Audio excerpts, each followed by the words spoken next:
حرب جديدة بين الملك والحلبوسي من جهة ووزير الداخلية من جهة أخرى.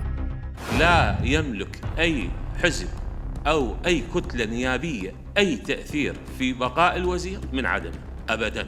الإطار التنسيقي في ورطة جديدة، سيطرته على الحكومة مهددة بالزوال.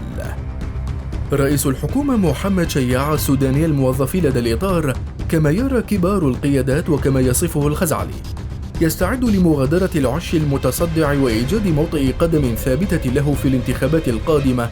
ما فجر الصراع هذه المرة هو عزم السودان إجراء تعديلات على حكومته تشمل 6 وزراء ممن يعتبرهم فشلوا في تأدية المهام الموكلة إليهم.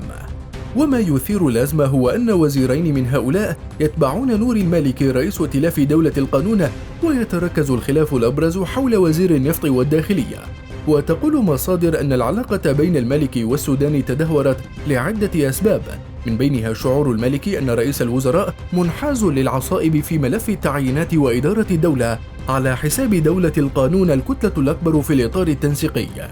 إضافة إلى ذلك خشية جميع القادة داخل التحالف الشيعي من خروج السودان عن السرب، وكان السوداني قد بدأ يؤسس للدخول وحده للانتخابات المقبلة، ومن خلال إعادة ترتيب حزبه الفرتين وفتح مقرات له في المحافظات الجنوبية، مستندا في ذلك على الشعبية التي حصل عليها منذ توليه رئاسة الوزراء. وكان أهم فصل فيها هو ملف التعيينات وتقليل صرف سعر الدولار حتى ولو بشكل نسبي.